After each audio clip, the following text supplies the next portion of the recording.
Well, hello there. Welcome to the Gonzo Radio Sports Desk. We are back once again. One of the few shows that we are doing live from the studio, by virtue of the fact that my co-host has already had COVID-19. Welcome to Maz. Hello, everybody. And since he's already had it and I haven't had it and he isn't transmitting it and he's tested negative twice and all of that, we can also go, happy birthday, happy birthday, happy birthday. It's the Maz's birthday, and that's of course in this tumultuous year of our Lord 2020. That's an accomplishment. You got to another one. Another one. And 2020 tried to stop you. Yeah. It tried real hard. It did, but I came through. I have a half a century in the books right now, basically. Yeah, I mean, dude, before you got sick, you also had the upper GI tract problem. You had a little surgery for that. Yeah, a little bit of this, a little bit of that. But no. Can't stop me. And then here, have the coronavirus here. Yeah. Have some COVID-19. Yep. So, congratulations. Thank you. You made it. You're here. 50 years old. 50. Yes. 50. I told you, I'm a little over 50. Yeah. And I told you nothing falls off. Well, not yet, but things are hanging by a thread. Yeah. Well, you're going to start making new noises, though, when you stand up. Yeah. Either involuntarily from out, like, I just want to hold on to the old noises. I'm not, because I've sort of gotten used to those over the last few years. So, right, well, before 50, when you go to get up, you're like, you take a breath and you get up, and that's maybe a little harumph. And then every year after, the noises get louder, and then all of a sudden a noise happens down there somewhere. But where'd that come from? Yeah. Well, at this point, noises are not so bad. I got to be honest, because one, you can still make noises, which is important, and two, you can hear them. So, which is another thing, because if you can't make them, and you can't hear them, then it's getting close to the end. So, well, here, happy birthday to you. Thank you. Hopefully, I have another good number of years in me to make a lot more mistakes and make a lot more improvements and teach and learn and leave a mark, hopefully, on the people that are important to me. So that's my goal for the next however many years I have left on this planet. Unlike that friggin' horsefly that left a mark on my forehead. He certainly did. Holy crap! Yeah. I'm still wearing the Band-Aid, and I mean, I always wear my U of M hat anyway. It's my Sean Taylor special, but now it's for cover, because even though I'd have to say I'm 90% recovered from the staph infection bug bite. Something's going on with these bugs. I was telling you before our show, I've got a pseudo family member to be brother-in-law at some point soon here. He's in the hospital. He got bit by something a few times in a trench doing work. Got a couple of bites. After a day or two, it didn't get better. It got worse, and now he's sitting in a hospital bed getting treatment. So, yeah, be careful out there. It's not just the COVID's going to get you. It's going to be the insect population of some kind. Exactly. It's crazy. That's one thing I said. I'm sitting in the waiting room of the MD now because I had to go get antibiotics, and instead of going to the ER where I maybe should have gone, and I've got this big throbbing death sore on my forehead, and I tried to fight it. I tried for a week to fight it. Neosporin, I thought just bug bite. Nope. And I'm sitting there and I'm thinking to myself, I have done very, very well in quarantining myself. Even though I was going to the gym 4 and 5 days a week, I was going to a private gym that was very anal retentively cleaning. It's really bad when your gym is cleaner than your house, and you could smell how clean the gym is. And I come home and I go, I got a mop or something. I got to wipe a counter or something. It's just You're like, I thought my house used to smell like a gym, but not anymore. no. Yeah, no, gyms they smell better. Yeah, Yeah. Well, my gym at that time, and that's the Deerfield Sports Complex. It was a private gym. Okay, there were only like 4 trainers and like 20 total clients. And even now that they've reopened and it's a bit of a madhouse downstairs, we're still upstairs, and they're still not letting people upstairs. They've even roped it off. I feel even more special because now I can just walk through, got my little mask on, and I walk through. Hey, how you doing? Just going upstairs. Yeah, I'm upstairs, and walk upstairs. Our UFIT's opened. And yeah, well, We've been there a few times. Not many, unfortunately. Yeah, I know. You saw me when I was at the MD now. Yeah, they're checking your temps when you walk in. They're making you do a little quick hand sanitizer. You don't need masks in the gym, but they've got certain equipment roped off, and it's like that social distancing thing, still trying to keep it going. So as long as I can get to the bench press and the free weights. yeah, so You know, anything right now gym related is a positive plus compared to where we've been. Me too, especially. Oh my gosh, I can't stop eating. Oh my gosh, you gained weight, but the coronavirus, the COVID, almost it took me killed down you. to a very svelte 205, which is like a college weight for me. Yeah, But I weighed 205 in 10th grade. yeah, but I'm plus 30 of that now. I've got 30 plus back without the gym. It's just been with a fork, a spoon, some chopsticks, and a shovel. Fat bastard. Yeah, I just can't stop. So even my wife, she's kind of poking fun at me now. And so when I can stop seeing things when I'm looking around at my body, that's when it's time to stop. Not there yet, but it's it's like, whoa, we're okay. We should. Did it shrink? Somebody put a lock on the fridge. So It shrank. yeah, or you just can't see it. It's like it's below everything else that's above it. Well, I mean, So- that's the opposite for me because, I mean, during this whole quarantine, I put in some effort to drop some poundage or at least drop some inches. And the beautiful thing about being a fat guy is when this gets smaller, then you can see more stuff downstairs. Yeah, it's like, so you're like, hallelujah. ha-ha. Yeah, it's there. It's there. Yeah. It came back. It got bigger. No, Yeah. it didn't get bigger. You just got smaller, and now you can just, Yeah. you can see the bottom half. Yeah, it's confirmation that like- it's still it's there. confirmation. Yeah. So again, but healthy. I mean, I'm glad. I'd rather be where I am now than where I was before. You Clearly. look great. So, okay, I good. told you this before. You were telling me that I'm up to 200. I was like, you look fantastic. You Thank you. look as good. I think for 50, I'm doing okay.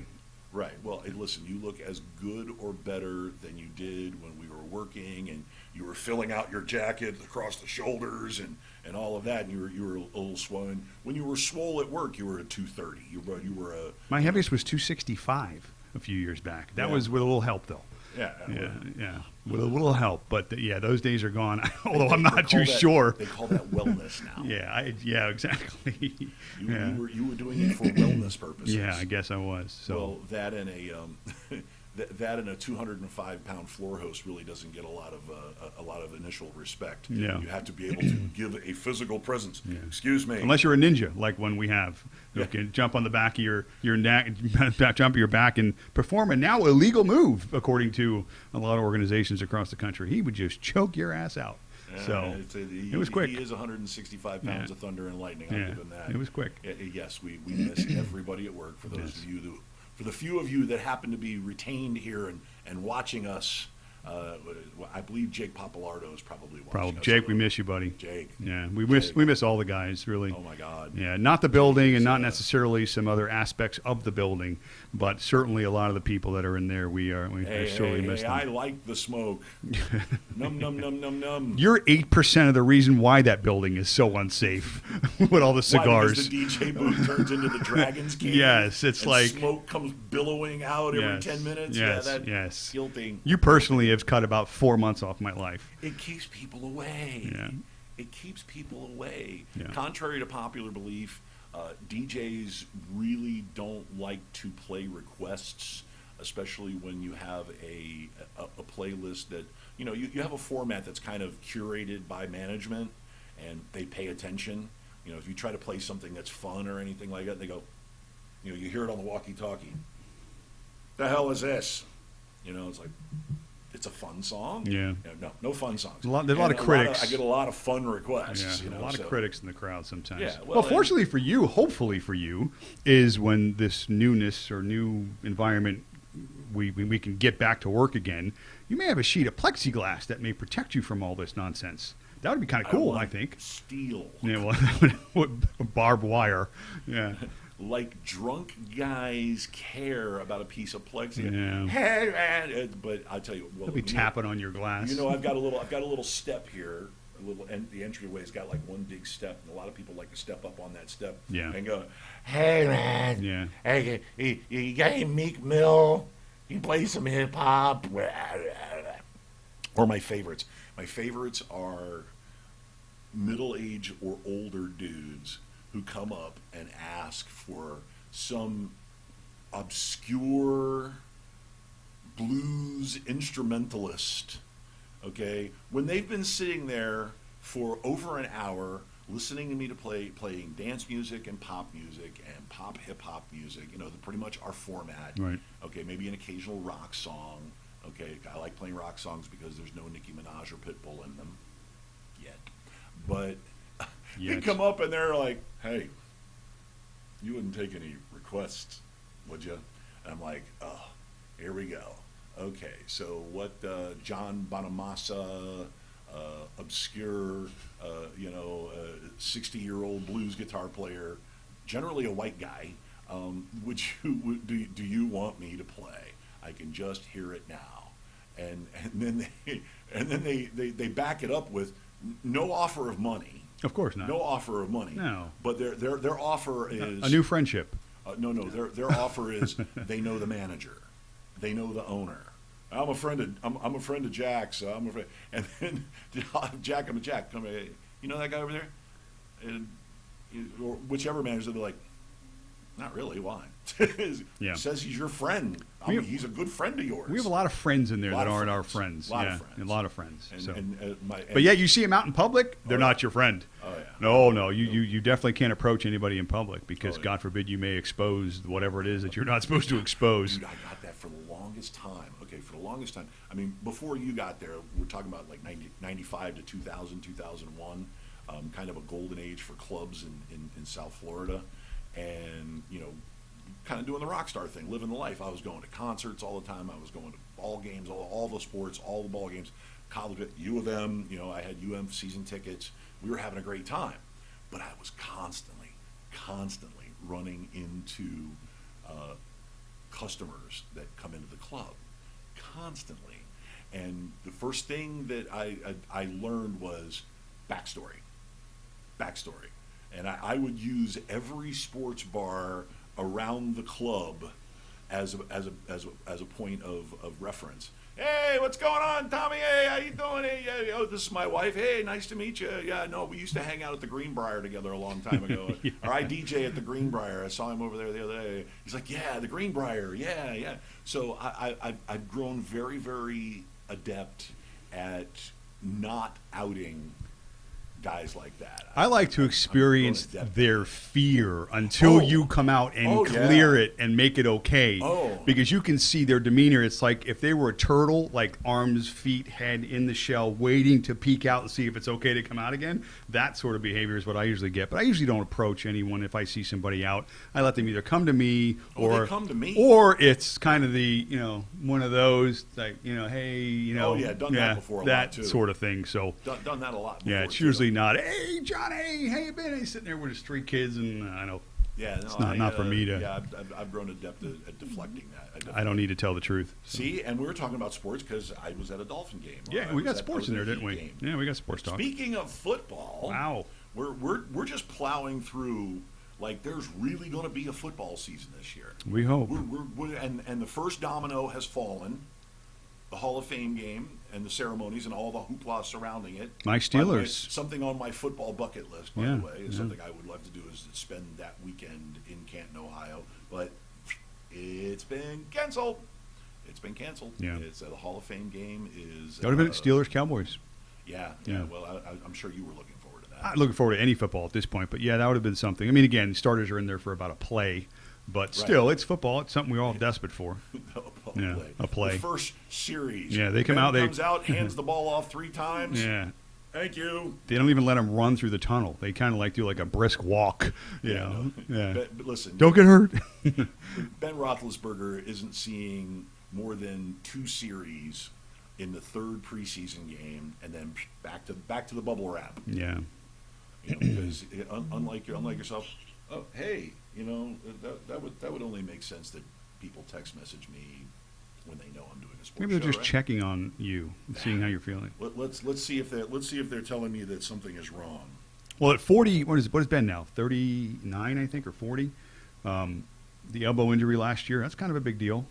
Surgery at that age, when it's your throwing arm, that's kind of a big deal. First of all, surgery at any age, where they cut you open and they manipulate stuff, move stuff around, that's rough. Yeah. But then, Ben's what, 38? He's like 39, I think. 39? But the team's saying the right thing. A couple of the guys that have, like James Conner's worked out with him, I think. But they're all saying the right thing. No, Juju worked out with him. Well, I'm saying, but the players have been with him now, and they're all saying the right thing. Yeah, he looks great. His arm is strong. He's this and that. My concern about Ben this year is not his arm; it's his head. It's where the team is going to be early on in the season. How they look in the first few weeks. It's just that's for me. It's where they are mentally, not physically. Because on the field, especially with that defense, the way they've improved and getting Minka last year. The Steelers are a good football team. They're one of the teams besides the Ravens. Maybe Tampa now with Brady and some others are considered to be in the chase. But we'll see. It's obviously it's on Ben's shoulders literally and his elbow literally to see what kind of team, what kind of step they put forward. What's their first step? Because out of the gate, remember we've talked about this. For me, your off season pretty much is getting ready for game 1. Yeah, it's a blueprint for the season, but when they crapped the bed against the Browns a few years ago, when everybody was healthy and they were supposed to be contenders, and they tied the Browns week 1, you knew it was not the right first step. There was an uh-oh. Yeah, so this year everybody's like on the same level playing ground with obviously the same obstacles as well, but you'd like to see him get off to a good start. You see Ben healthy and see the Steelers be a good football team this year. I know I would like to see that. So. Yeah, you would like to see that. Yeah, but like you said, we don't know. We're prepping like there's going to be a season, but it depends who you talk to. You talk to Dr. Fauci, they're not playing this year. Talk to other people in the league, and they're full steam ahead. So I think we're going to kind of land somewhere in between where the road is going to be extremely treacherous at times, and teams are going to have to adjust, as these problems arise, as players or potentially coaches and staff get infected. So, but again, everybody's even. Everybody's starting from the same spot. So, and they're going to probably have to face a lot of the same challenges. So it's just going to depend on how they can navigate through them. Well, the speculation is that we're going to lose the first 2 preseason games. We're going to lose the first 2 preseason games, and we said this last week that the NFL is pretty much using the systems that are being used and being tried and will be tried for the other major sports that are rushing to come out. I personally thought that the UFC was bananas, but they have a much smaller pool of personnel that they have to control, and what they have learned, what they have enacted, the trial and error that they've gone through are now going to help the NBA, now going to help the NHL. And then hopefully, as things come along, because we've scientifically seen remedies are now coming out. We now have 3 remedies, okay, not counting hydrochloroquine. We now have 3 trial-proven remedies that are out, which is good progress. It's good progress. This is why I remain very, very optimistic that there will be some semblance of a full NFL season. Okay, I remain very, very optimistic about that. With bumps, but again, they're going to have to adjust and move on the fly. Right. It's going to be a little weird. When you mention, I don't mean to cut you off, when you say personnel, the UFC, NBA, they do have somewhat, and compared to the other sports, a lot less of numbers of personnel. Right. Baseball, you've got over 2,000 people involved between players and coaches and staff and everything else, and they're moving from city to city essentially. You don't have that bubble environment where you can somewhat, and again, even in the bubble environments, you've got people coming and going in the NBA. We'll talk about that later. Right. With the travel and the fact that you have certain hot spots within the country now we're seeing where infections are on the rise, it's going to be so much harder no matter what implications you have in place to protect everybody. And as you've seen, one or two guys get through the cracks, and it affects 100 or 200 or more. So it's going to be a monumental challenge. Baseball's coming back July 30th, or no, that's basketball, July 30th. They're at the end of July sometime, July 27th, I think it is. I mean, even if they choose 10 cities that they're going to be playing at, these ballparks and stuff like that, I mean, it's going to be near impossible to really lock down every particular player and staff member and associate person to that staff. And it's a monumental task. And there will be players that will get sick. There will be teams. But again, it's full steam ahead for these leagues. And it's just going to be a very difficult challenge for everyone involved. Right. So. Well, and there's also two large, well, actually major sports leagues that are also out in front of it, which would be the European Soccer UEFA, the Premier League. They're out and playing. You now have women's soccer out and playing. So it's a learning process, and a lot of the scientific trials for the processes are being played out by these other leagues, so that when you get to a behemoth like the NFL, an NFL team has not only their 53 players, okay, but the system, the support system, the coach system, the staff system around that NFL team is just ginormous. Yeah, which are pretty much on their own, like the NBA players, and not players, but the staffs and stuff. They're coming and going as they please. They have families to tend to. They have other responsibilities in life. So they're going to be going to the grocery store. They're going to be going to the post office. They're going to be going to the drive-thrus and restaurants and such. Right. Not everybody's going to be able to be put in that bubble. And you're not going to be able to test everyone either, not on a daily basis. It's just too expensive. Now, in football, they're testing players and coaches. NBA, same thing. But as an example, is when the NBA restarts in this bubble in Orlando, as much as they're trying to lock down and create this biodome atmosphere, right, all the staff that's associated through Disney and their unions that are supplying the workforce to clean the rooms, provide food, all the other things that the teams are going to need for necessities within this bubble, they leave the bubble. Guess what? It's no longer a bubble anymore. Bubbles are supposed to be closed. Bubble gone. Yeah, so they're coming and going, and a lot of these staff members are going to be responsible for self-quarantining, not quarantining, but just keeping track of their own health, checking their own temperatures and stuff like that while they're home, monitoring their own health. So again, it's just, you're hoping that these seasons can get started and can, obviously play out their seasons without much of a, up and down kind of atmosphere, but you really don't know. This is so uncharted. A lot of it is on the if, I think, if this happens and if this goes wrong, and then they have plans in place. But you lose 5-6 guys from a basketball team. Let's give the Lakers as an example. The Lakers, or any team, you got 7 or 8 guys that play in a basketball game. You got 15 guys on the roster, but you only got 8 guys playing for the most part. What if you lose half your team? And you don't lose them for a game. This is an abbreviated 2 season weeks. where they're playing it almost every other day. It's gonna completely affect the outcomes of everything.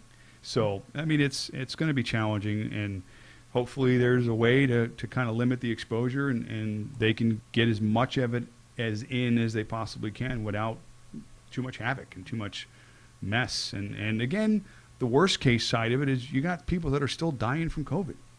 So maybe the players stay healthy, and maybe the staff stays healthy, but again, that doesn't mean just because they are healthy that they're not asymptomatic and can then transfer this to somebody else who may not be young or may not be an athlete or may not be, healthy, and then therefore, it's just, wow. Well, listen, we one big thing that's been going on right now with all the madness and everybody, vigorously and vehemently expressing their opinions over masks and trying to politicize a health issue, it literally comes down to masks. It literally comes down to masks, social distancing. Let's face facts. We've got the disinfectant game down, okay? Clean. We have the chemicals. We have the stuff. We have the gear. We're cleaning. Now it comes down to PPE. and it comes down to the literal transmission of the droplets coming out of your pie hole and either landing on a surface where they stay for a few hours, and then somebody comes along and touches it, and then touches their face. And I mean, it's real basic epidemiology. Speaking on a side note of pie hole, I did read something that suggested, and this was, I read it true on a pamphlet somewhere, about things not to do, and your back end pie hole was one of which to stay away from. So if you like to engage in back end pie hole stuff, you should wear a mask, because it's transmissible there too. Pretty scary stuff. Right. Now, I'm not really a pie hole expert, certainly on the back end, but yeah, it's for the people that are. Bottom line is, we like pie. This is scary stuff for a lot of people, and it seems like every day you put the news on, or at least over the last several months, and you thought something was to be true, and then you kind of find out, well, maybe that's not so true, or you were safeguarding against a particular this, and then all of a sudden you find out that, well, maybe that really wasn't that big of a deal, and so, it's like, wow. So here we go. Wow. Good luck. Yeah, well, we're getting some internet blowback here. Not on the internet, but the internet is literally blowing back on us here. As I'm trying to monitor the chat rooms. I know that there's a couple of you in there, and I may end up going over to YouTube just to check in with everybody. I'd like to see it too. But yeah, well, wouldn't we all? Hopefully, I got a happy birthday wish or two on there. Oh, those people don't like you. They're a bunch of savages. No, it's okay. Well, I like them. Okay. Oh, okay. I'm equal opportunity. Not me. I'm an equal opportunity despiser.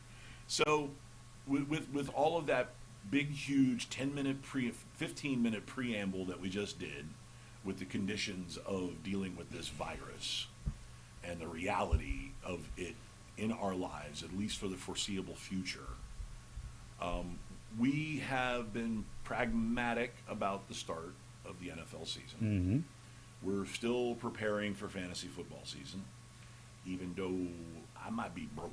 I don't know. Maybe they'll take credit.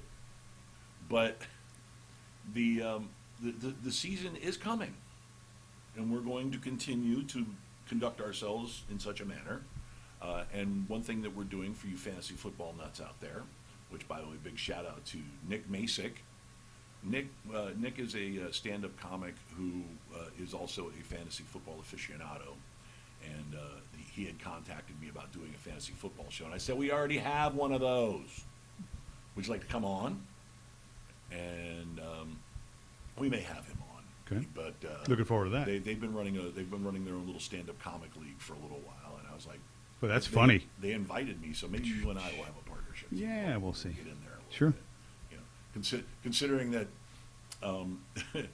maybe our club won't be open in time to actually have a fantasy football league this year. And I got a free entry coming for this year too, by the way. Oh man! Yeah, there was a little side bet going on there, so you do. yeah, I have a free entry coming. So I'm hoping we have a football, although that will carry on to next year. I bet that guy doesn't wear masks in public too. He probably wants to be sick at that time. Yeah, exactly. So I don't blame him. I don't want to have to put on Yeah. money. Well, no, we got you. I went ahead and ranked some quarterbacks this year. I mean, it's simple. It's early. I mean, this is not accounting anything for what I forecast to see if the season were to say, let's say, start tomorrow. So obviously we know there could be a lot of changes between now and when the season actually starts. But I just went ahead, put a top 10 list together of some quarterbacks. Now, this is not the top 10 quarterbacks that you want to start your franchise with. This is not even the best 10 quarterbacks in football on the best teams either. But as we know in fantasy, your job as a fantasy player is to score fantasy points. So as we get into our shows, and we've certainly done this in the past, what I like to do in my prep is to get players in plus situations. Plus situations would include an offense that has a bad defense as well, because bad defenses means that teams score a lot of points, and therefore that your team has to score a lot of points too. Extra possession. Yeah, so that's a very basic approach I like to take. Is I like to kind of use that. And when I go into the whole check box theory again, when you're checking your boxes and building your case for taking the players that you're going to take in certain spots, you want to have the most value for that spot on that player. So one of the boxes I like to include is teams that have really bad defenses. Because, again, bad defenses means that you got to score on the other side to keep up. More money. Garbage time, we've heard that term tossed around quite a bit. Garbage time is when your team's down 2 scores in the fourth and that other team's defense tends to play a little bit more laxed. And you have an opportunity to get some extra free points in a way. Prevent defense. Yeah, you've heard that term a lot. So, again, I've got some quarterbacks on my list that you may kind of agree with, disagree with, and be like, really, that guy? But I'm going to argue why that guy. So, I got 10 quarterbacks here. And I got a few, start with number 10. A few guys on the bubble. Number 10, that's interesting. You know what? I'm going to go Drew Brees at number 10. And even though his numbers last year were really good before getting hurt, remember he missed the 5 games with the thumb. New Orleans, I mean, they're probably one of the most balanced and consistent teams. If you're going to look at teams that are maybe had an advantage this year, but similarity, obviously teams aren't practicing as much because of the COVID. And you don't like old quarterbacks. I'm putting Brees at 10 for this reason.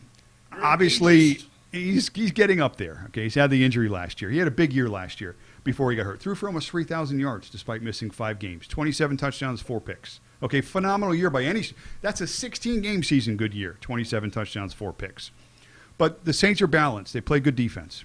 And they got Kamara, which is obviously a horse.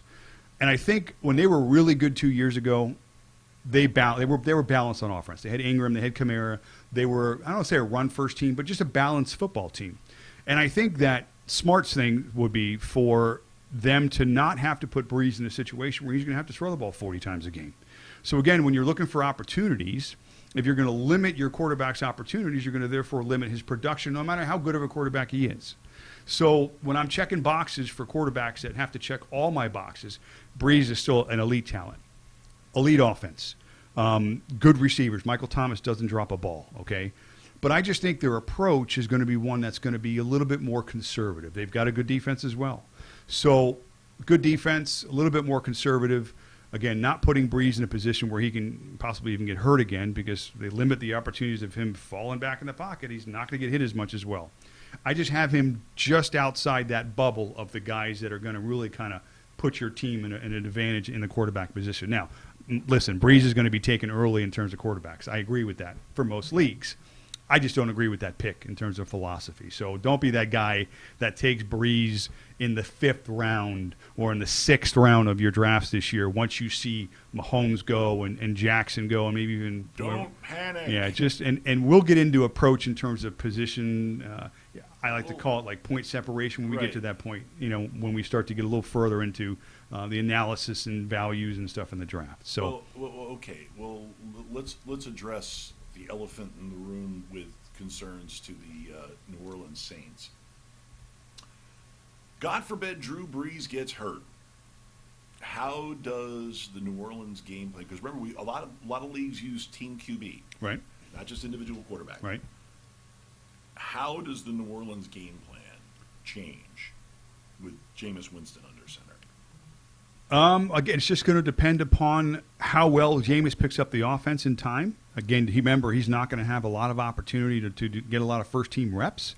If that injury happens early on in the season, I think that gives Jameis a better opportunity because then he'll have a few weeks of regular season play and practice and such to kind of get more acclimated with the starters. Right. But those sorts of things are hard to predict. It's difficult to look at that position in our league, fortunately.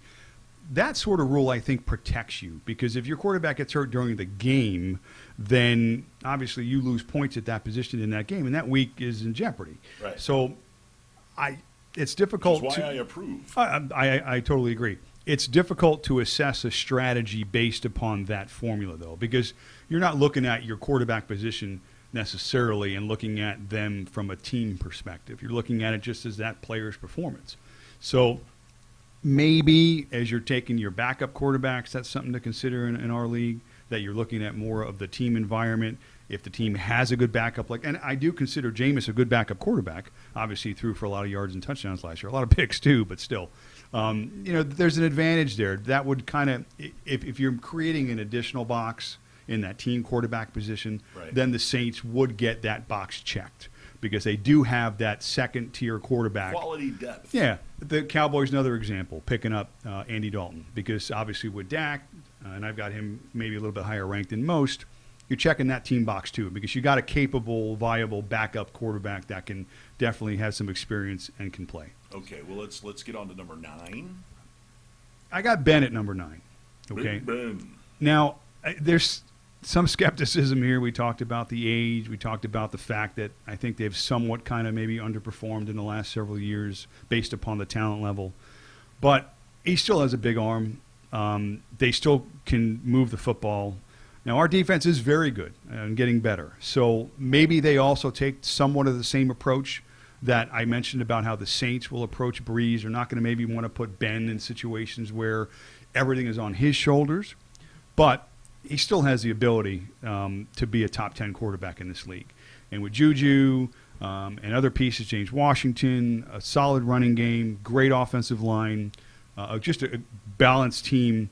They got the Bengals twice on their schedule. I mean, there's opportunities there to put up some numbers. And they've got some other teams. The Ravens are going to put up points, so those games are usually entertaining and got some points scored in recent years.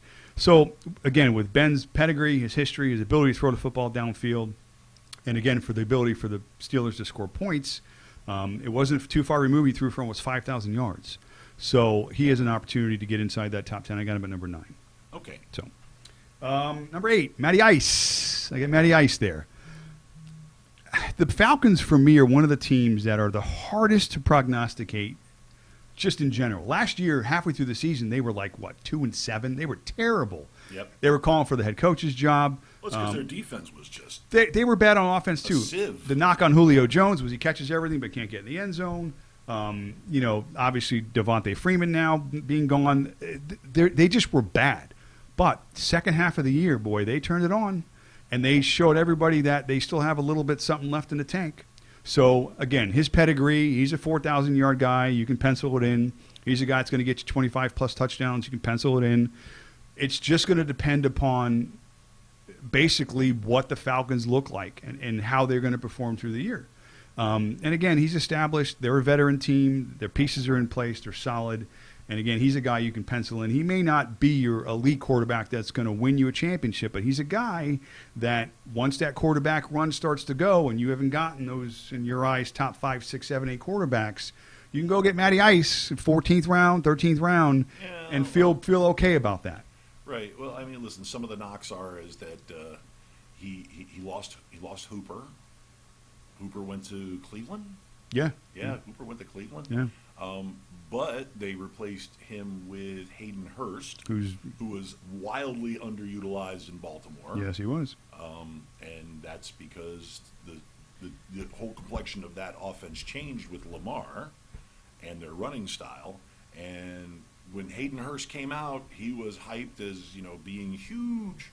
He was going to be ginormous. He was going to be the next big thing at tight end. But you can't be the next big thing at tight end with 2 targets a game. Yeah, without opportunity. But he got a lot of blocking practice. Well, see, here's the thing. People look at the tight end position, and I think they skew it a little bit. Tight end is not your number one choice in most offenses. And if they get 7, 8 targets a game, that's a lot for a tight end. Right. For the most part, like you said, they're blocking. They're part of the offensive scheme. They create holes. They're a big part of the running game more so and a lot of times than they are the passing game. Oh, yeah. And Hayden Hurst, he's a complete tight end. So certainly it's not going to hurt him, Matty Ryan, in terms of that position. In those 7, 8 targets, they're going to be just fine. I don't think the production's going to drop off. Not at all. Tight end. Not at all. So your assessment of being a top 10 quarterback is totally spot on because they still have Julio Jones. Yeah. Okay. They still have Calvin Ridley. Yeah. Who's their deep threat? Okay. Who is now in year 3. Yeah. And what do we say about year 3 wide receivers? It's a step forward. Yeah. It clicks. They get it. Yeah. So you're talking about some serious heavy duty bookend wide receivers that can do it all. Yeah, and remember this too. Again, they're a dome team, and that's Yep. another box I like to check for offenses, especially Good weather. because you never have to have those elements that affect your throwing, like wind and other factors. So half their games are in controlled environments, Yep. and they've got a game against the Saints, another controlled environment. So they've got games more or less that those factors, those variables that can negatively affect your production, they don't come into play for them. What's the Todd Gurley effect?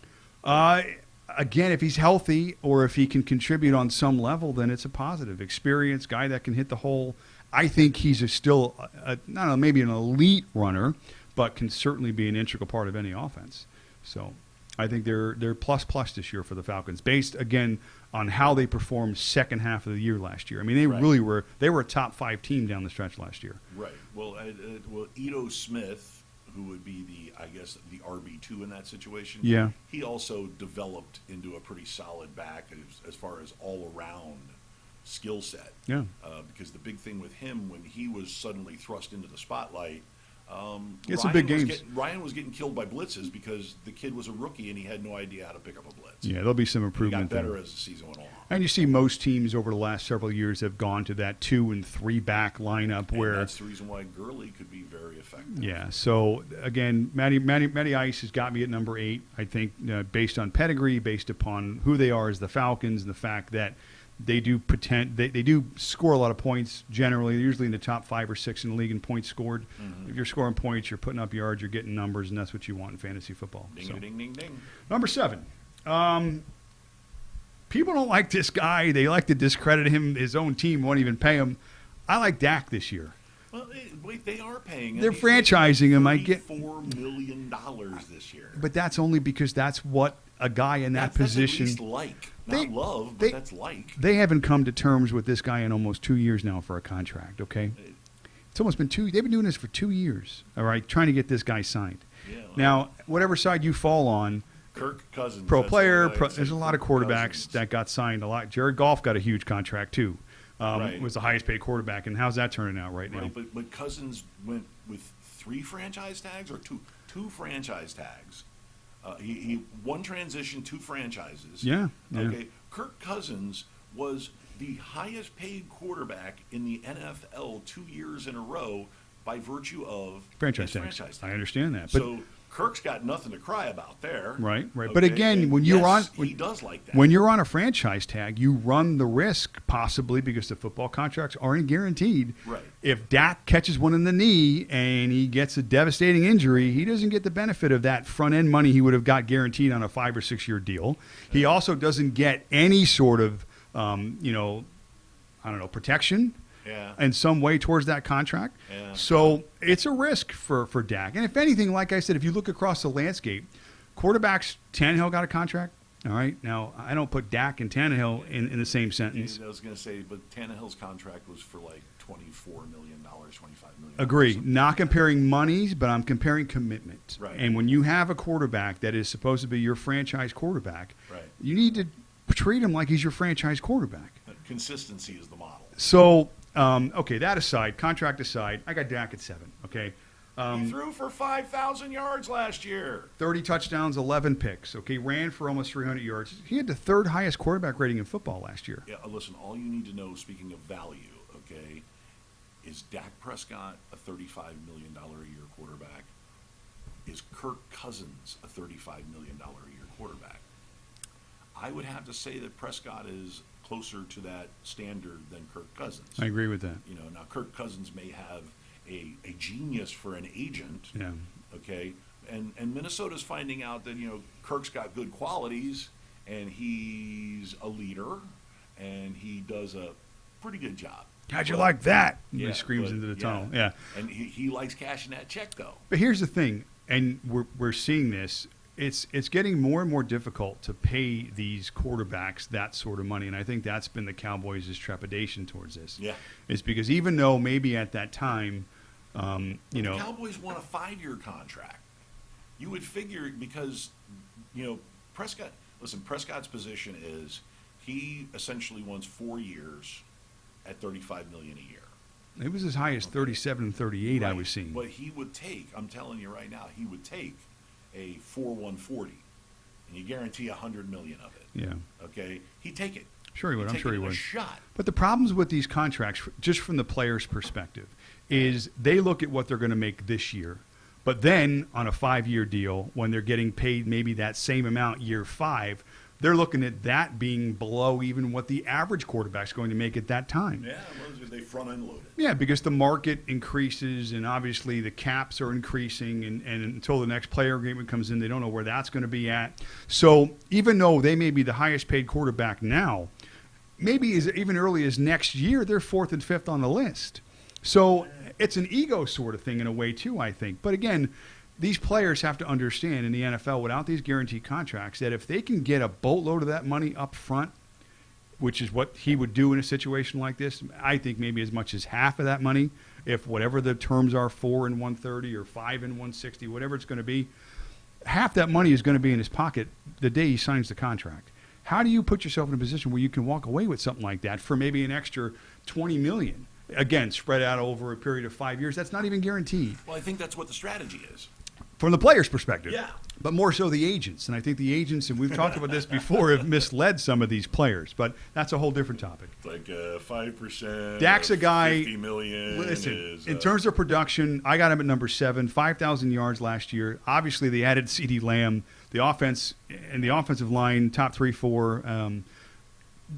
This is the whole defense check boxing. Everybody's like Dallas. Their defense, I don't think is great. Okay, I think they're a little bit overrated. I think that they can be scored upon. And in a division with the Eagles, who I think, I've got Carson Wentz pretty high up on the list, and their talent on offense, by the way, who the Eagles last year had the highest ranked offensive line in terms of offensive line efficiency in football. Sure. By Pro Football Focus. So, and they also got a receiver in the draft. And a couple of defenders as well that are going to make that team even better. So I think the Giants are a better football team with Daniel Jones year 2. I think he's shown some progress. Run it down everybody's throat. I think the Redskins, even though they're not that good on defense, and gotten a little better, I think Haskins takes another step forward this year.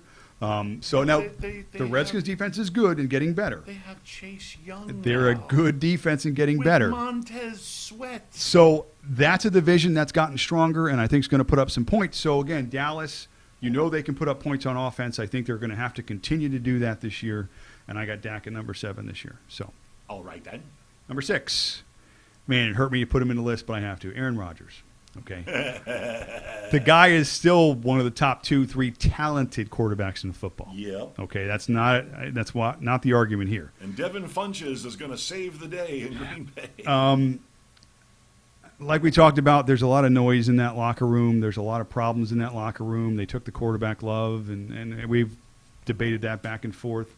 Aaron Rodgers, typically in the last several years, has been the guy that he's been 1 read, 2 read, throw it away type guy, not taking chances. There's knocks on him in that perspective.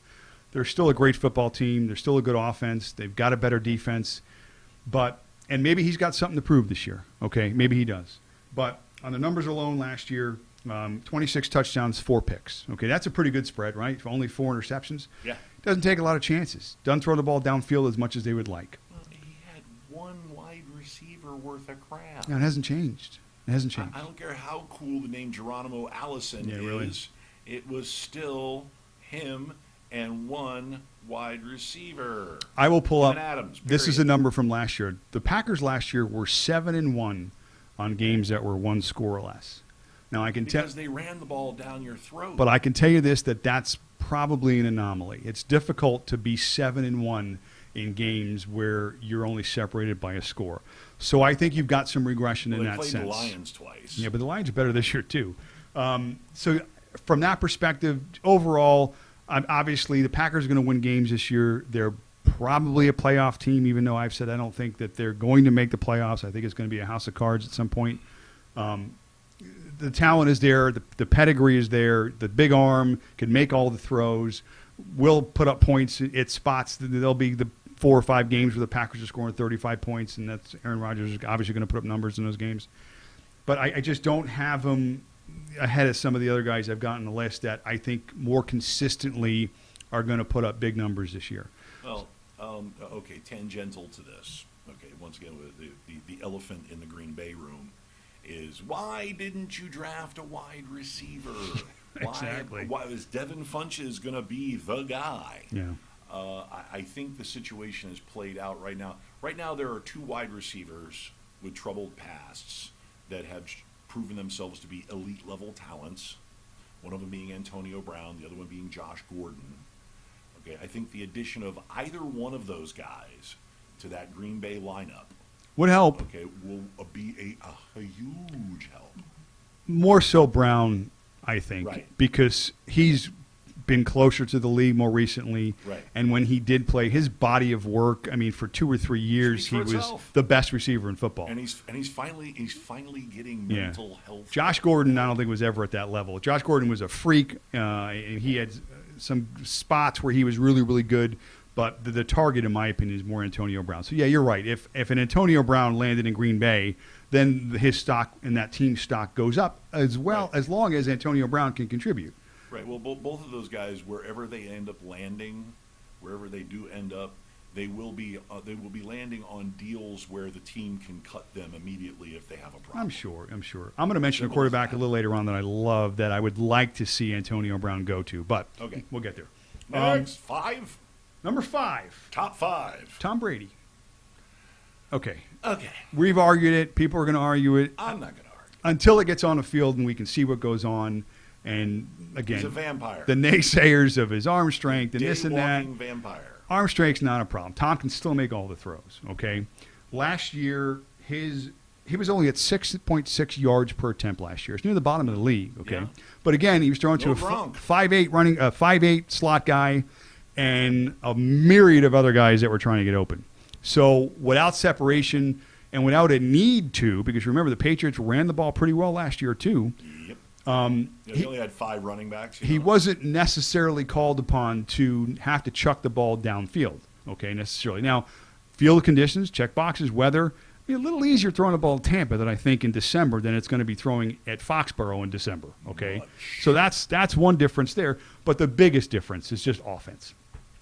They probably have the best receiving core in football. The best one, too? Okay. Oh, it's a no-brainer. Yeah, so I mean, with that alone, you put anybody in that spot, and you got to think that the production is going to increase. 3 good tight ends. So if you put Tom Brady in that position, and you can clearly see with all the stuff you're hearing in the news about how they're on the field practicing and they shouldn't be, and they're out there, the desire of Tom Brady and the work ethic and the precision, the detail, never in question. Okay. If there was ever a football player that could beat the coronavirus, it would be Tom Brady. Give me Tom Brady plus the points. And it kills me to say take this the points. because I am not. He's going to cover. I'm not a Brady guy. Okay, neither am I. I appreciate I'm his a Miami guy, but his ability and his GOAT he's status. a vampire. I can argue that till we're blue in the face. I agree with it. He's a vampire robot, I think, is what it is. He's not just a robot. He's not just a vampire. He's a vampire robot. Yeah. I mean, that's why he does so well at nighttime games. Okay, it's because the sun's not out. He's used to being up at night. He used to be up at night. All right. So, vampire robot. We picked a little bit on Tampa's defense in the last several years, last year especially. Oh, but y'all are in for a big surprise. Well, the last 8 games last year, Tampa's defense was top defense in the league in terms of yards allowed. So when you go to talk about too. Tom comes to this team, makes it better all the way around, and that's been proven. So, but they're in a conference that has some pretty good teams, and they're going to put up some points. They open up against the Saints. You know, the Saints are going to score some points. So Tom is going to be asked to throw the football this year, and I think he's going to be up for the challenge. I think that team puts up some points. So that's why he's practicing so hard. So I've got Tom there. Okay. My next guy is cracking the list, and people probably wouldn't consider him a top fantasy quarterback this year, but I do. I love Kyler Murray. Okay. I really – people knocked him coming out, the size and all this other stuff. There's not a throw that kid can't make. Okay. He's got an arm. His arms are friggin' rocket. Probably top 2 or 3 arms in the league. Okay, hands down. I'm talking to you out there. Don't you dare be surprised when this kid blows up. Oh, there's no question. He is on Just go back and look at his body. Yeah, he's on my short list. Look at his. Hey, we've already proven. Oh, sorry, I didn't mean to say that. He's yeah. 6 foot yeah, tall. Sure he is. So he's 6 feet tall. But don't you dare be surprised at how well he does. People are going to clearly look, well, yeah, he's going to improve this year because they got DeAndre Hopkins, which I'm not going to argue that at all. Sure they are. Their offense is going to be more. 62% of his passes last year? I don't have to complete. He's up there. He's in the 60s. But he threw for almost 4,000 yards. Yeah. He had 20 touchdowns. Yeah. He ran for 550 yards last year. And And I'll go back to the box, checking boxes. Plus he dished it off to Kenyon Drake, too. They've got some really, really good balance on They offense. can tote the rock. But their defense is terrible. Their All right. Pro Football Focus has rated their defensive line, their pass rush, worst in football. Secondary, second worst in From football. last year or this year? Going into this year. Potential. It's worst and second worst, okay? All right. Here, hang on. Let me just crack my knuckles for this one. Oh, look, grandma arms. Opportunity is going to create a lot of opportunity on the offensive side. Yeah, but let's. I'm just gonna point out two players that they have improved the team with. One being Jordan Phillips, former Miami Dolphin, former Buffalo Bill. Okay, a guy who, when he was in Miami, was mentored by Ndamukong Suh. Okay, and he is a fiery young man. He is. He's a fiery dude. He's very talented defensive tackle. And when he found his way into Adam Gase's doghouse, he literally stepped up and said, "Cut me," and they did. They outright cut him. And his body of work in Buffalo speaks for itself. His first half season he was there, he was pretty outstanding because he was playing with a chip on his shoulder. His full season last year, he was an integral part of the reason why you could not run on the Buffalo Bills. Period. So I see him as a big plus. Okay. A big plus. Okay. He's going to make Jordan Chandler out on the outside, their premier edge guy, going to make him better. He's going to take away the double teams. Okay. He's going to force teams to pay attention to him on the interior. Big plus. Huge.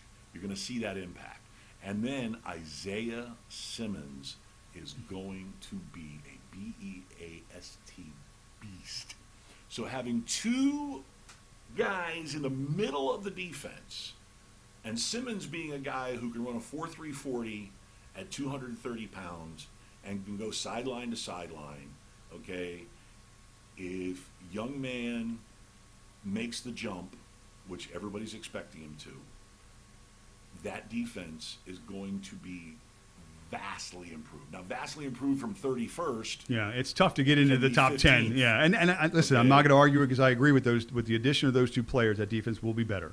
But when you're so bad and you add a few pieces, you don't go, like you said, from so bad to so good. You get better. You get better. Okay. And there are some other teams, like we've mentioned in the NFC this year. I think the NFC is really getting strong because you got a lot of the bottom teams, like the Giants are going to score points this year. The Lions are going to be a better football team. So I think as a whole, the conference is better. Is Saquon Barkley going to be the number one overall pick again?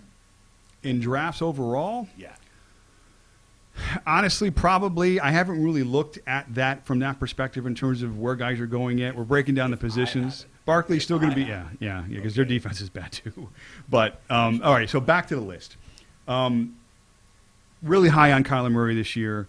Really think that team offensively is good, very good, and they're going to be in a position to have to put up a lot of points. You're going to see a lot of their games. We talked about garbage time. They're going to be behind a lot in the fourth, and they're going to be in a position where they're going to have to throw the football, and Kyler Murray's the guy throwing it. So give me a piece of him. And he's a guy that will not be taken in your top probably 6, 8, 10, 12 quarterbacks in most leagues this year. How many 200-yard receiving games are we going to see out of Hopkins? 200 plus. It's hard to say, and it's a big number, 200 yards. But they may not need him to catch 12 and 13 balls. He's not going to have to be the primary target. But it's a little scary knowing that even if he is the primary target, you got a guy on the other side who's been in the league now, 12 years, who hasn't dropped the ball or missed a game. Football, I think it's 14 years he's been in the league. And Christian Kirk as well, who's a guy that was knocked upon not being able to run routes, who's just a physical specimen. He's got that Mike Evans stud stink. Who is going to get, we talked about receivers in their second and third years and making the jump. Another guy. So get a piece of the Cardinals' offense this year, and I think it starts with Kyler Murray this year. Kenyon Drake. 100%. Kenyon Drake. Give me Kenyon Drake with 40 catches and 200 carries. Yeah. 240 touches. He's a guy, listen, once we get into the running backs, we'll talk about him because obviously the Dolphins didn't use him as well as they may have should. And when you saw him in spots last year, the guy was he was phenomenal. He was a threat to take it to the house every time. So we'll get to him. Okay. You're welcome, Arizona. We grew him up for you. Number 4, Carson. He was a skinny punk when he got here. Carson Wentz. Yep. To me, talent-wise, arm-wise, mind-wise, top 2 quarterbacks in football overall. If I was starting a franchise today and you said, okay, give me the top 2, 3, 4 guys to start your franchise with. Yep. Carson Wentz is on my list. Okay. Yep. Here's some of the advantages. I mentioned before about how Pro Football Focus has got their offensive line is ranked number 1. Okay, huge. They've been decimated by injuries in the receiver corps over the last several years. So you got Alshon Jeffrey coming back healthy, Deshaun Jackson coming back healthy. Zach Ertz, one of the best tight ends. Draft a kid though. Jalen Reagor. Okay, there you go. So they got another guy that they've got speed-wise, talent-wise, that just makes that receiving core better. Right. The Eagles, Peterson, they're one of those teams established, just solid football team, both sides of the ball. And again, we mentioned the NFC and teams getting better. The Eagles are going to have to score some points in that division this year. And again, your quarterback is the guy that's going to be slinging the rock. They're not necessarily known as a running football team. You know, Miles Sanders is a guy that can run the football, but he also a guy that catches 60 balls as well. So, to me, Carson Wentz, arm strength, talent, team, position to have to score points. To me, he's a top 4 quarterback, top 3 quarterback this year in terms of fantasy production. So I've got him at number 4. Now, this is where I think you pretty much have the consensus of where the next 3 guys are going to line up. Now, I got Lamar Jackson at number 3. Okay. Now, I know people are saying, how do you have number 3? Last year, he was the 6th highest leading rusher in football. Okay. Leading rusher in football. Yep. Tops, more running at the position. Okay. He also threw for, 36 touchdowns last year and only had 6 picks, had 7 touchdowns on the ground. So he had over 40 touchdowns last year. 43 touchdowns to be exact. Baltimore doesn't have a chink. He had like 10 of them in the first game against the Dolphins. It doesn't have a chink in that team. You look at them on paper, up and down. Baltimore, I think, besides maybe the Chiefs and the other team in the AFC, are the 2 teams to beat this year. That's pretty much consensus. Yep. And Lamar Jackson's going to be the guy that's going to be getting a lot of these fantasy points. But I will say this.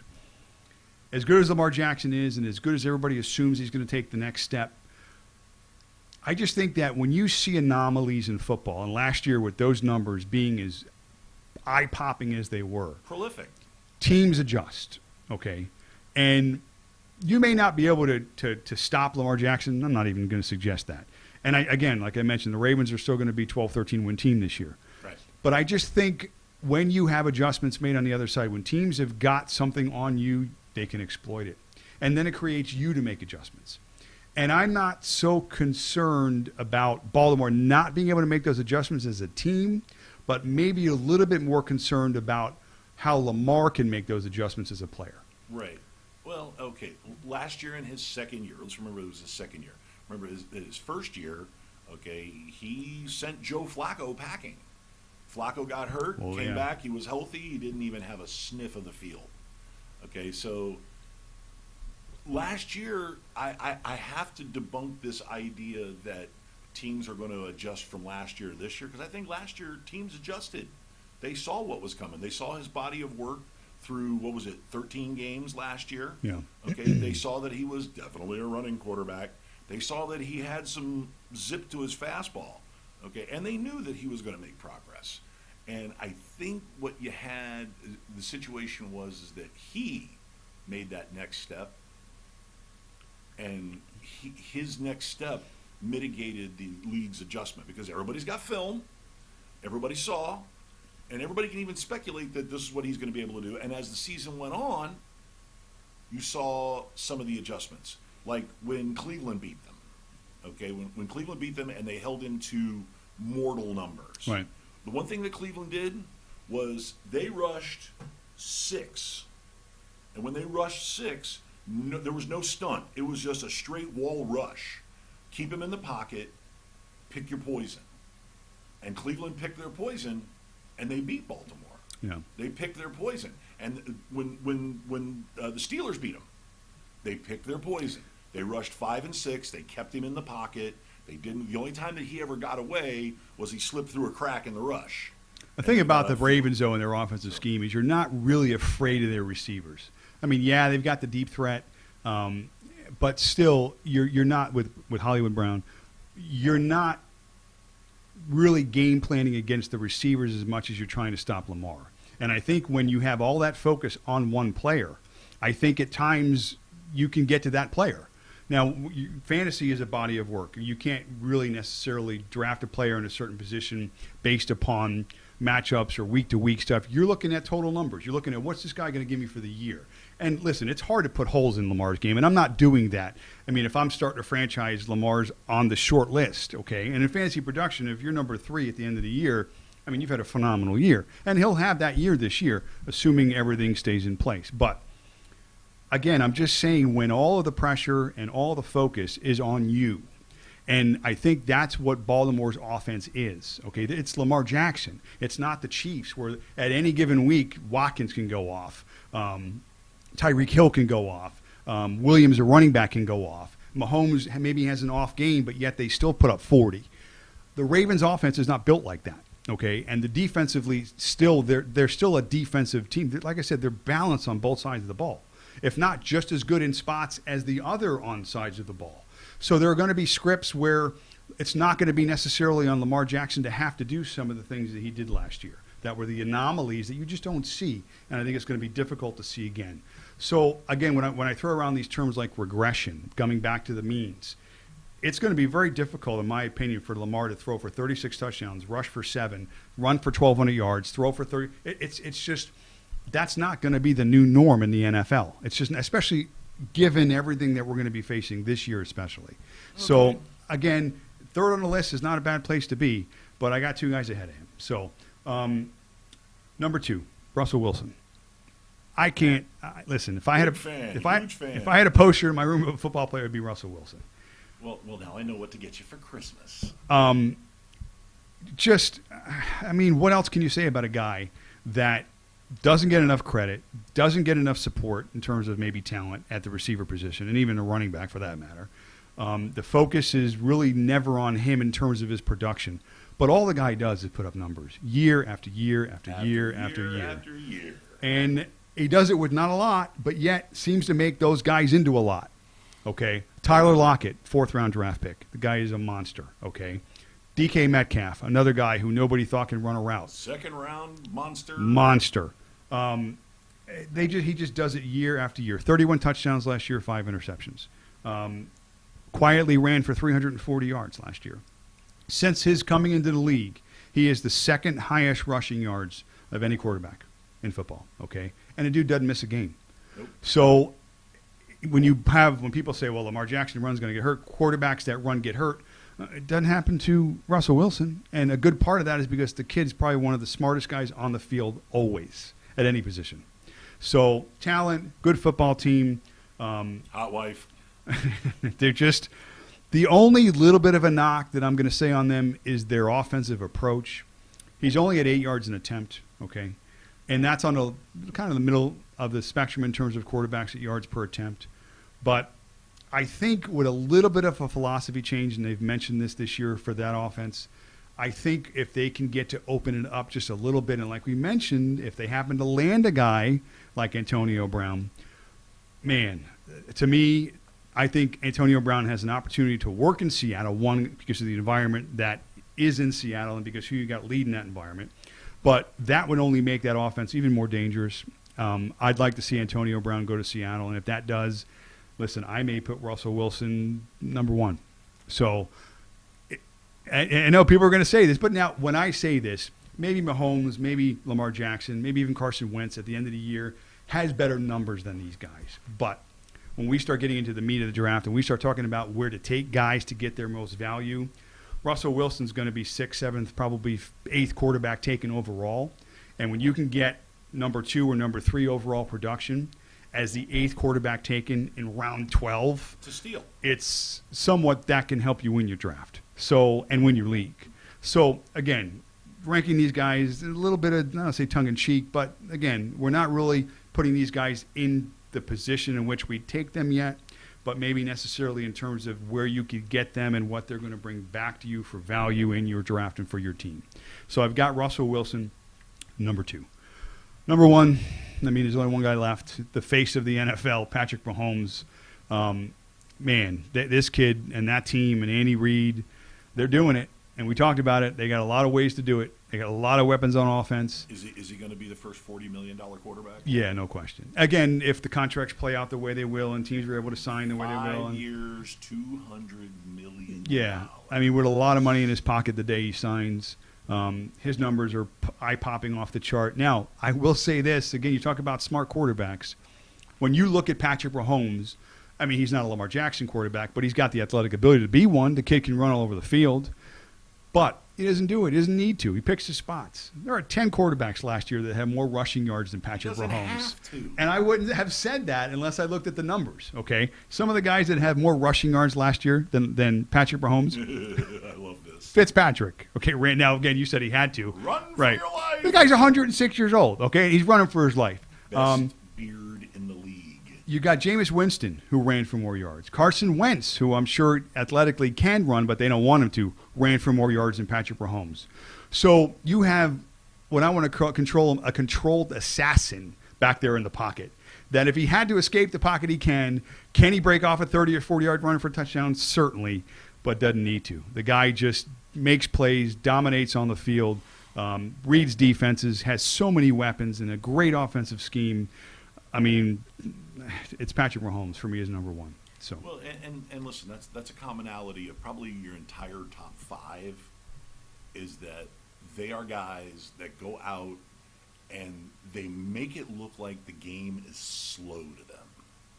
They make it look like it's easy to them. Yeah. Where it's always more of a shock that they don't succeed, that they make a mistake. It's a shocker because they look like they're playing on an entirely different plane of existence. You know, I mean, in the past we had guys like that, like John Elway, like Dan Marino, like Joe Montana, like Steve Young. Yeah. Okay, Warren Moon. Another one. Warren Moon is a guy who he looked like. God, if he didn't have all those years in the Canadian Football League, what would his career numbers be like? He played for 22 seasons.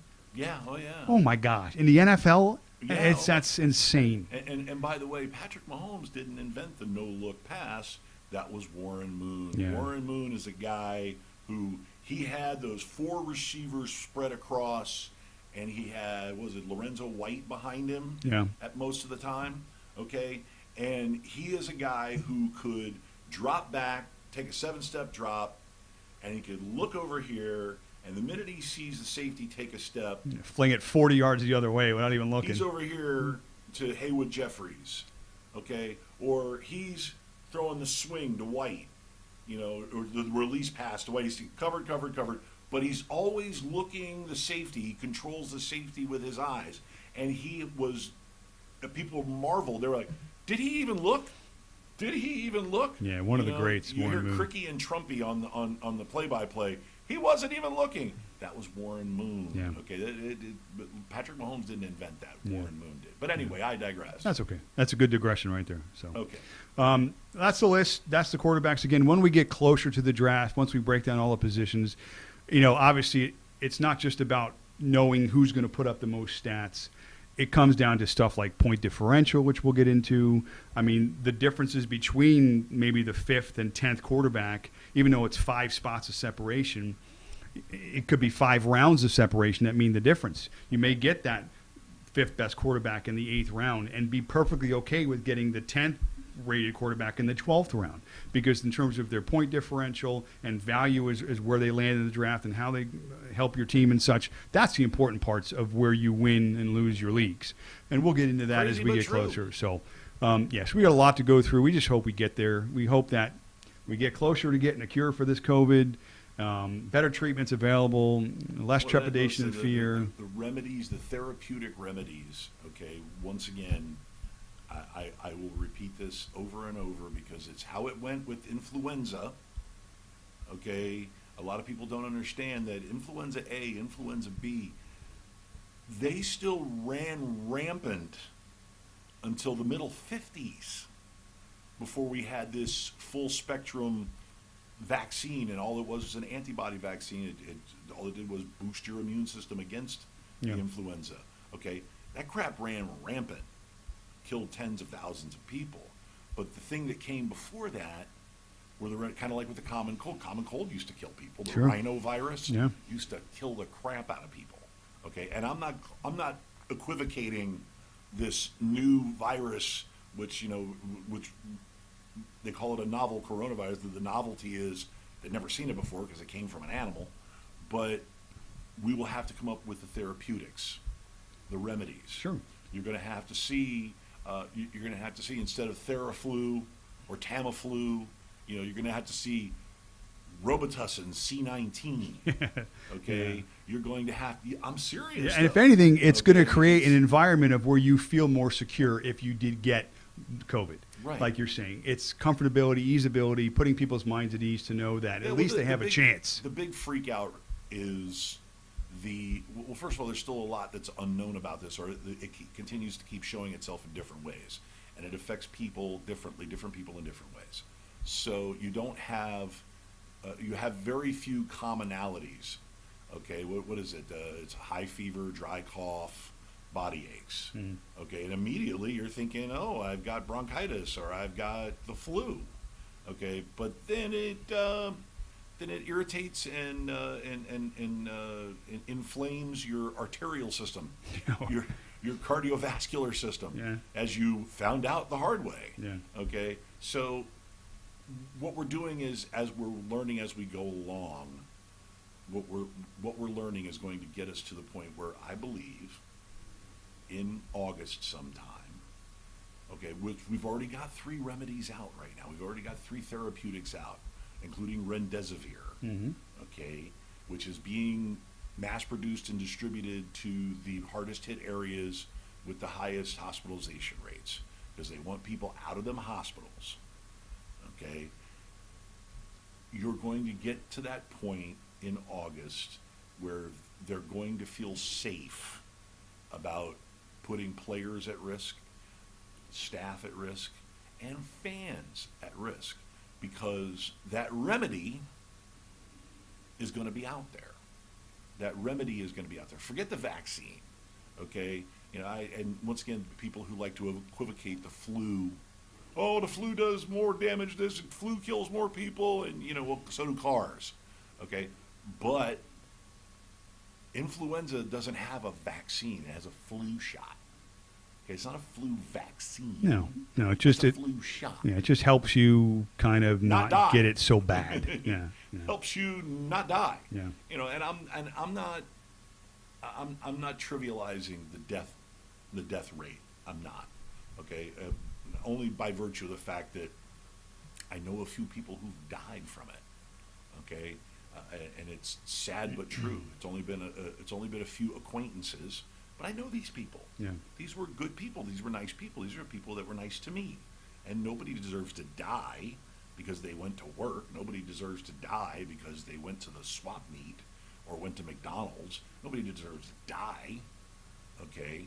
But what we're seeing is a situation where we're suffering from the learning process. We're suffering from the process of the scientific process, because it can't come overnight. It can't. It hasn't. I mean, most of these vaccines you're talking about, even the remedies, take years. Trials and failures. And we're doing and listen, the world, not just us, not just any country that's been affected by it, the world has. I mean, some of the remedies that are coming out. One of the remedies we have came from Germany. Everybody's got their cape on right now. Everybody's got their cape on right now. Yeah. So stuff that would take a year, Longer, 18 months, longer, 2 years. yeah. Okay, it's going to start happening in months. Yeah. Okay, so. Well, think about the money grab. It'll be once, let's go all the way to vaccine. First company that hits the market with the vaccine or that has the money remedy. Behind it. No, Remedy. whatever. Robitussin C19. Whatever it is. Again, remedy, then eventually vaccine. First companies to get this approved, get on the market. I got it. I got there first. Oh, my gosh. The revenue streams that. Cigars with $100 bills. Man, big money, big money. So, of course, there's an incentive to get people healthy, but there's a pretty good incentive to be first guy to the finish line too. Right. So, well, and let me tell you, and talking about the whole trial process, the reason why it takes so long is because they want to bring a drug to the point where you can have the commercial on TV. the lovely commercial where everybody's skipping through a field of daisies. Oh, yeah. And they're having a picnic. Yeah. Or they're going to the ball game. And we can be safe. Why? Because we have Robitussin C19. Okay. And, Smith Glaxo or whatever, GlaxoSmithKline or whatever pharmaceutical companies, they're on. Once those commercials come out, they're lighting cigars $100 and bills. $100 bills. I agree with that. Okay. And part of that process is that was the old way of doing things. That was the old way of doing things. And now, by necessity, at an existential level, they have to fast track that. Fast track it hard because people are dropping like flies. Yeah. 125,000 people, 125,000 Americans. That's just a part of it. It's the economic impacts of people not yeah. working and the depressions and the anxieties and the suicide rates and everything else that have yet to been calculated. That fallout will be also staggering once it's. So stop messing with our sports too. Yeah. Because if I don't start getting some sports, some like Big Four sports, I watch Korean baseball. I've watched it. It's a struggle for me, but it is baseball and. It's baseball. Yeah, I've set the alarm a few mornings to get up and watch some baseball. Oh, that's fanatic. You're a weirdo. Well, I mean, you're a weirdo. I need baseball. So. Yeah, if I wake up at 7:30 in the morning, I immediately jump to ESPN because I'm tired of the news. I know we're cranking here, but I do want to talk a little bit about baseball super fast about how I'm glad that they have created an emergency situation once they get back on the field. And I mean in terms of the necessity to win games. 60-game season, sprint to the finish, DH in both leagues now. If they go into extra innings, you're putting a guy at second base. All these things to bring excitement and change, much needed change and sense of urgency was what I was looking for to the game of baseball. You can't lose 4, 5, 6 games in a row in a 60-game season and not be scared, okay? I think your typical teams, the Yankees, the Dodgers, the teams with talent are still going to be probably at the top of the list.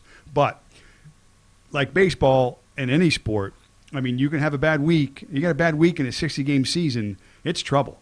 So I think a lot of teams obviously are going to be in contention. It's going to be exciting. It's going to be something that the sport is needed for a while. And I think once we get through this COVID and we get some semblance in the next year's season, that they can look at some of these changes that they've been forced to make. Okay, they can't take credit for them. They've been forced to make. Yep. But hopefully they can take a positive of that and say, okay, we created a sense of urgency in our game. It worked. It created some excitement. And they can implement those changes and create those sorts of feelings and sentiments moving forward for baseball.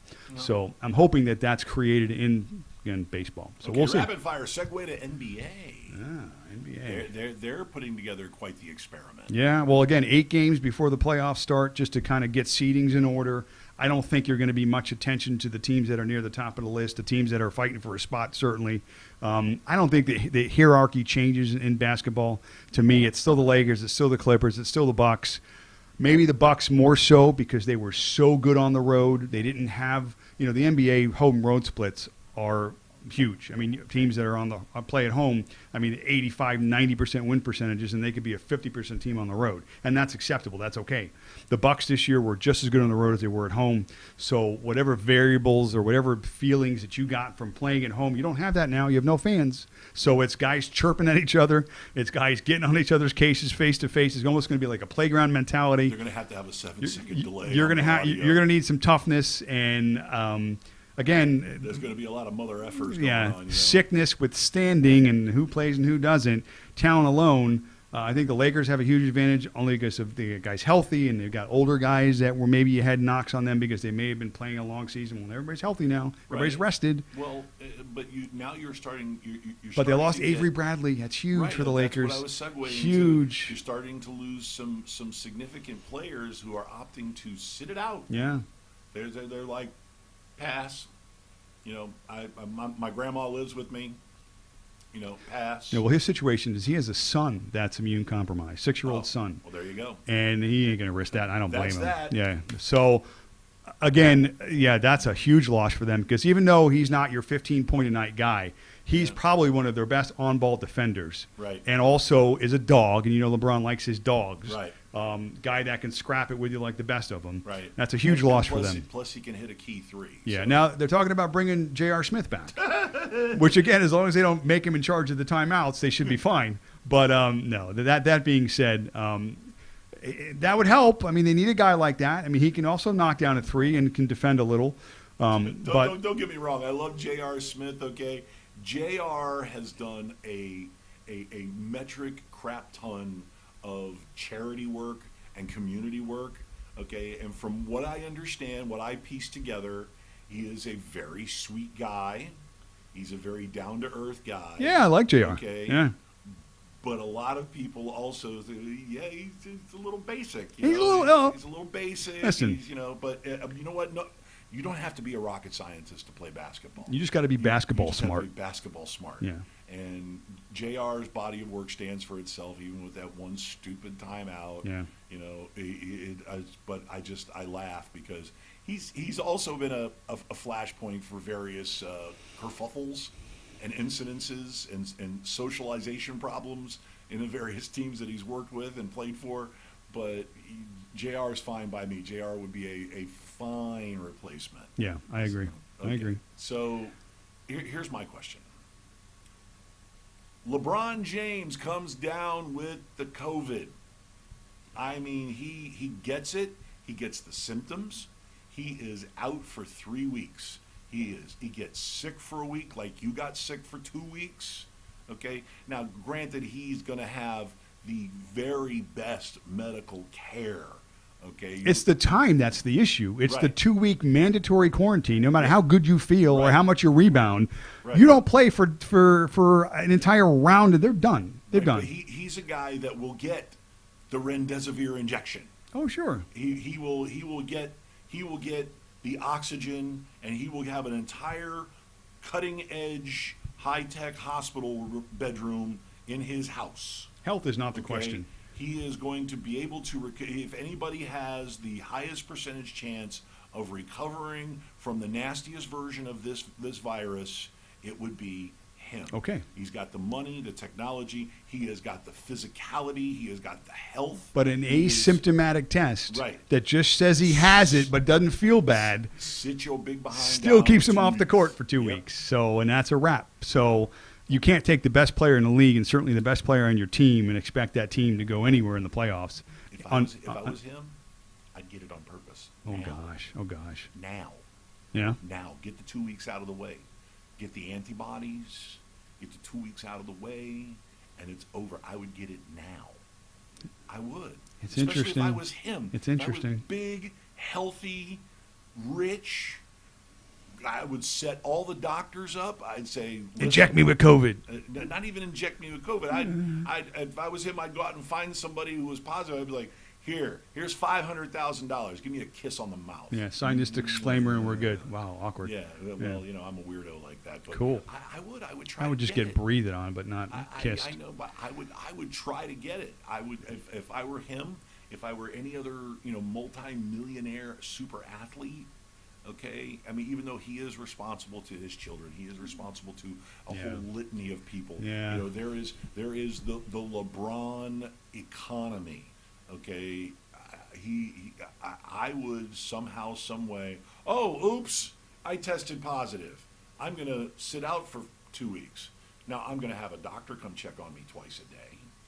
Okay, and if my temperature gets anything over 99.2, I'm gonna have all the stuff. I'm gonna have the remdesivir standing by. Yeah. Okay, so if I can't smell anything, there you go. Yep. Okay, I mean, because it's so high stakes. If he really wants that third ring, I agree. or that fourth ring, That's interesting. I mean, I never considered an angle like that. But It's scary. I'm an idiot. No, though. listen. If you are to come up with a kind of let's say a conspiracy theory type of thing, but it's an approach. It could be looked upon as, hey, listen, get sick now, get it over with, get stronger, so that you don't have to worry about it come when the season starts. Yep. I'm not sure if that's not smart. I thought that's kind of interesting, actually. So It's crazy, but like I said, I'm an idiot. I'm nuts. listen, I mean, I wouldn't be surprised if that thought was entertained. I mean, in all honesty, by some of the guys, why not? Knowing that you can beat it, or at least thinking you can, feeling pretty confident, right. get it out of the way. Well, look at the NFL players who have tested positive so far. You're not going to have to worry about them coming out. You're not going to have to worry about Big names too. You're not going to worry about Ezekiel Elliott, coming yeah. out. You're not going to have to worry about him. Yeah, some big names. You're not going to have to worry about Von Miller coming out. Yeah. okay, because they went and got it. Now, unless we find out now that after a certain amount of time your antibodies fade and you can get infected again, That's a that different could be a story. problem. Yeah, let's hope it's not the You know, case. let's hope that's not the case. You know, at least for some of the players in the NFL, like I heard, for instance, like women have less of a chance of getting it than men. So somebody like a Tom Brady who carries more of those genes will probably be less susceptible to getting the disease. So, how about Aaron Rodgers? Is he less susceptible? well, I think he's more boy than he is girl, but still he has some tendencies there too. So, yeah, but I mean, a guy like Tom Brady, vinegar and water drawn on top there. a guy like Tom Brady, again, tampon approved. I think he's going to be fine. So I don't think he needs to worry. I don't think he needs to worry about that. So. All right. Well, I think we've run out of gas. Are we out of it? What else? We haven't even broached aliens. We're like an hour and a half Yeah, in. yeah. You know, I still think that it's an alien virus. I think aliens are the ones that came down and gave it to somebody in Wuhan, and It's the Wuhan alien. Yeah. Yeah. Exactly. All right. They went to Wuhan province, China. I'm not going to debate you on any of that. I really don't. It's possible. Anything's They possible. just these happened days. to be standing around in the wet market where the bats are, where people were getting bat soup and just went. I think that's what happened. I think I just gave my laptop the corona. I think you did. So, first of all, before we go, I need to extend some other happy birthdays besides one to you yourself. Thank you. First of all, to my brother from another mother, Dan Mollenhauer. Happy birthday, Dan. Happy birthday. Yeah. To my ex-girlfriend, whom I still like, Carlin. Happy birthday. Happy birthday. And it's amazing. I still like an ex-girlfriend. A lot of my ex-girlfriends still love me because I'm a great guy. And to one of the hosts of Chat Fight, which you will see tonight at 7 p.m. here on the Gonzo Radio Network, Brett Morris. It's his birthday. Happy today. birthday, Brett. Yes. All these great cancers, huh? I mean, we're all cancers. We're good I people. get along with cancer. Yeah, we're good people. Well, because we're easy to get along with. That's why. I do, but I do. I get along with cancer. We accept people's flaws, essentially. So. Yeah. And let me tell you something. A lot of my really good longtime friends, and it's really scary. A lot of my ex-girlfriends, they fall right into that cancer range. What is that? It's from June 21st Yeah. until the 21st of July. 21st to 21st. Yeah. Yeah. So there's a whole lot of Big Daddy Gonzo ex-girlfriends. Yeah, and I'm dead nuts cancer because I was about a week and a half early in terms of coming out of the womb there. So I was supposed to be like a July 7th baby. So You would have still been a cancer. I would have been dead middle of cancer. So if you believe in all that stuff, and I kind of believe in a lot of it, some of it, whatever. Yeah. Well, Personality traits, other things, they just seem to correlate a lot. So I'm a cancer. right. Well, I mean, we're talking about. I mean, I can rattle them off: Carlin, Kristen, Nicole, Amy. I can think of 4 ex-girlfriends that fall right into the cancer, and I still talk to them with the exception of Nicole. God rest her soul. I still, and they were all some of my best girlfriends. Yeah. They really were. They long time, got along with them. They put up with my shit. I got why they are the same way I get why you are the way you are. Makes sense. Why Brett is the way he is. Why Dano is the way he is. I get it. You're a weirdo that was born in the summertime. Weirdos. You guys were all like Thanksgiving nookie, or A little earlier. Halloween nookie. We were like when the leaves start to turn, nookie. Yeah. Yeah. Oh, type it's a of little thing. cold. Why don't we Yeah. go inside and have some cocoa? Yeah. Yeah. First cocoa. cold front. What do you want to do? You want to go to dinner? No, let's just stay home tonight. just stay home And there tonight. you go. There Yeah, you go. that's what happens. So 9 months later. yeah, boom. And a week and a half early. All right. Well, there. I got all my touchy-feely happy birthdays out to everybody. Do you have anything else to add? No, No. not till next Okay. week. Hopefully, we all get to next week. That's step number 1. We will. Step number 2 is hopefully we got some more positive stuff to talk about when we get to next week. And wear your damn masks. And wear your masks. Wear your masks and 6 feet Wash your back. hands and Wash your hands. don't 6 kiss feet anybody back, with all of COVID. that. Yeah, except for LeBron unless James. for LeBron James, yeah, of course. You want to get it on purpose. Yeah. So on behalf of myself, the Maz say goodbye to the nice people. See y'all later. All right, we will see you guys next week. You can catch him on @MLBJoyUs on the Instagrams, or Matthew Masaracchio. If you can spell it, you can find him. That would be on Facebook. Of course, you can check us always on the Gonzo Radio Sports Desk We have the Gonzo Radio Sports Desk page. We have the Gonzo Radio Sports Desk group. We have at Gonzo Radio Sports Desk on Instagram.